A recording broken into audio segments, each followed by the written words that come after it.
Let's go live to Sydney now. Labor frontbencher Jason Clare joins us live as we see this escalating trade war. As a former trade minister, a shadow trade minister, how do you watch on as this plays out? Is Australia just at the mercy of these two economic behemoths? Well, when two elephants collide, you don't want to be in the middle of it. You've seen the impact of it overnight. Anybody that thought that, the talk of a trade war is overhyped, I think has been proved wrong by this. $38 billion ripped out of the share market. That's $38 billion ripped out of people's superannuation accounts. All of us have got less money in our super nominally today than we did yesterday. So anybody that thought that this isn't real or it's overhyped has been proved wrong. This is a real war. It's got real costs, and the sooner it's over, the better.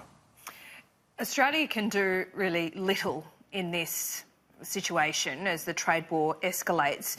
Is it more important than ever to be maintaining a surplus?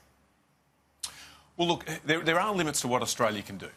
That's absolutely right. We can urge the United States and urge our friends in China to work towards a solution as quickly as we can, and we should be doing this. Remember, China and the US make up almost half the world's economy. So when you've got a trade war, and that's what this is, there's going to be implications not just for China or for the US, but for the whole world, and we're seeing the consequences of it here in Australia now. I think it's only going to be resolved when you get President Xi and President Trump in the same room committed to resolving this. I'm not saying that's going to happen overnight. There's been plenty of opportunities in the past, but we should be using every effort we can to try and urge the two parties to resolve this. The Trade Minister, Simon Birmingham, has been in China. He made a very good speech last week. He pointed to this, and whatever we can do to encourage China and the US to resolve the differences, the sooner the better, in my view. Outside of those urgings, what more can Australia do to support freer trade globally? The Indonesia Free Trade Agreement hasn't yet been ratified. Will Labor support that ratification process through the Parliament? Well, that process is happening now, and you're right, Laura, I'm no longer the Shadow Minister for Trade. Madeleine King has that responsibility, and she's doing a great job. But the committee responsible for examining that has now started its work. Obviously, anything that we can do to build and expand trade with Indonesia is very important. Indonesia is our next-door neighbour. We barely look over the fence. We don't trade enough with Indonesia. And Indonesia is going to become the fourth biggest economy in the world, and it's literally right on our doorstep. So the work that committee does over the months ahead is going to be very important. Yeah, Labor did want more protections going into the election. You didn't win the election, obviously. So of those demands, are you seeing that with a different perspective on the other side? Well, we've got to look at all of that in the context of that agreement as it's being considered by that committee. But would you hold up a free trade agreement? You're right, Laura. You're right, Laura. We didn't win the election, and Labor is committed to free trade. We want to make sure that we expand the number of businesses and jobs that are created through exporting all of the things that we grow and produce here in Australia right across the world, and Asia is the key to that. We make $2 in $3 from trade in Asia, with the prospect of so much more, particularly in places like Indonesia, but also India. India is set to become the third biggest economy in the world in our lifetime too. So this is we over the course of the last month or so remembered the passing of Bob Hawke. If Bob Hawke and Paul Keating taught us anything, it's that we create a stronger economy through ripping down tariff walls, not through building them up. That's what worries me so much about what we're seeing between the US and China at the moment. And any effort that we can take to expand trade and create more jobs and more businesses here in Australia through trading with our Asian neighbours, the better.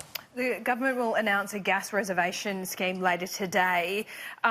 This is essentially part of a deal or non-deal that was done to get the tax cuts through the Senate. Rex Patrick likes the idea of this. He's happy with these announcements that will be made later today.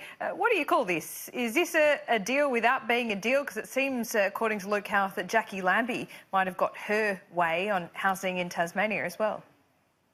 Yeah, we don't know yet. I guess we'll see more about that deal on a gas reservation policy today. So we'll wait and see the details of that. We've been trying to drag the government, like a prize bull at the Easter show, to get to this point for a long, long time. There's a gas reservation policy in Western Australia. It works pretty well.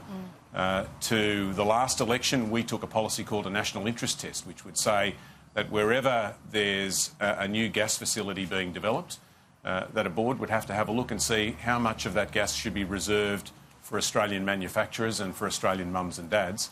The government didn't buy that when we put that policy to the last election and the one before that. So let's hope that they've had a change of heart, whether that's because Rex Patrick has forced them to it or not. I guess we'll have to wait and see. Will you want to see a lifting on the fracking moratorium in states such as Victoria and New South Wales too? Well, ultimately, this is a decision that's got to be made by the New South Wales government and the Victorian government. It's not this is not a red-blue thing or a Labor-Liberal thing. You've got a Liberal government in New South Wales and a Labor government in Victoria. They've both got the same policy there. And then you go up to Queensland, you see a Labor government where there is major expansion of gas exploration. Same thing in the Northern Territory with the development of the Beetaloo Basin. So it's for the federal government to talk to the state governments there about whether they're willing to reconsider that, and whether they've got the confidence of their local communities to be able to develop those gas reserves. But the bottom line here is we do need more gas.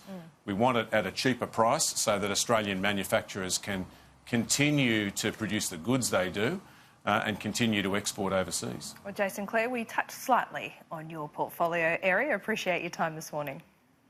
Thanks, Laura.